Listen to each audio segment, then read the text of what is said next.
Jillian Michaels has motivated countless people to lose weight or take better care of their bodies.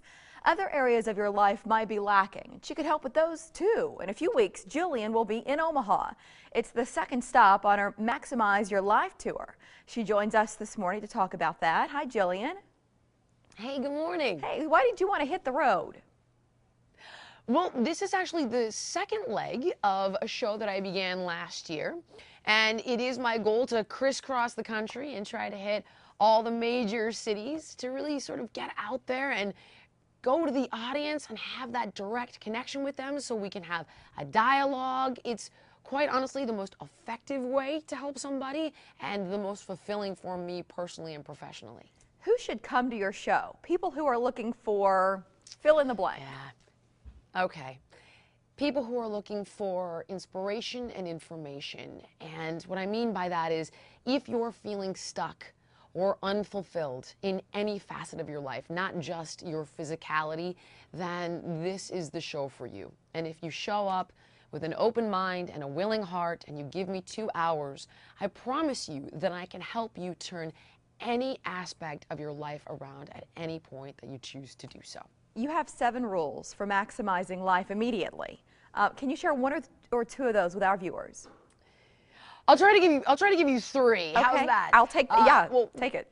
I'll make it quick. I'll make it quick. One of the first things we talk about is connecting with and cultivating our passion. And while that seems really silly and kind of trite, the reality is that many of us are leading the life that we think we should instead of the life that we truly want. And we look at why we do these things and how to stop doing these things. Because once you do live in that authentic truth, you really have that lasting intrinsic source of motivation to do the work associated with achieving the goals.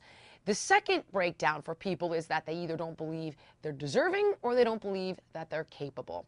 Oftentimes, they don't believe either.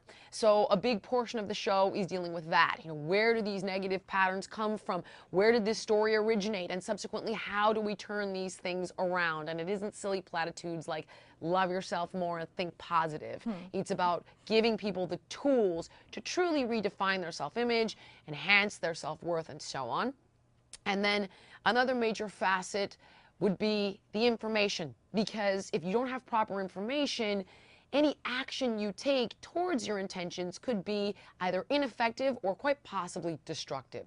So this is where I help people and give them the exact tools and a game plan to bring their actions and their choices into play so that it yields powerful and positive results. I'd like to switch gears. I read parts of an interview you did with the Tennessean about Rachel Fredrickson, the most recent winner on Biggest Loser. She surprised a lot of people at the finale. In one quote, you said in part, "It's absurd on many levels for her and how this happened, and I'm concerned about why we weren't told." I imagine you're talking about the producers there. What have you learned about why you weren't told? That's a great question. To be totally honest with you, I actually have a meeting this week to find out why I wasn't told. The reality is that we are allowed to talk to our contestants when they go home, but we talk to our respective contestants. So sure, I was talking to Toomey, and I was talking to Jay, and I was talking to Craig, but I had no idea that this was happening. And when she walked out on stage, I think you saw that Bob and I were both stunned and of course concerned. So I don't have any idea. I'm looking for answers. Supposedly I'm going to get them.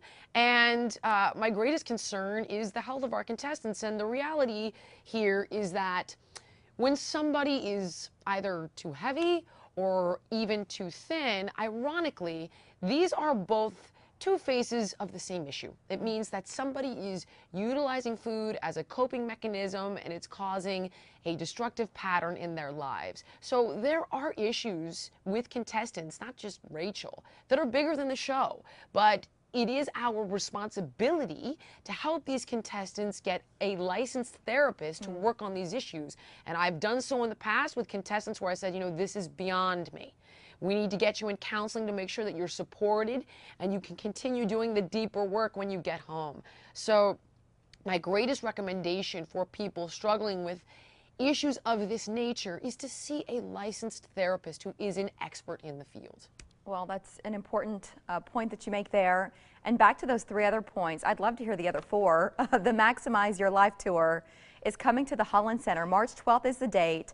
I know tickets are flying. I think last time I looked there were about 2 dozen left and that was it. So I wouldn't recommend dragging your feet. Jillian, thanks for your time and we'll see you soon. Thank you so much. Have a great day. You too.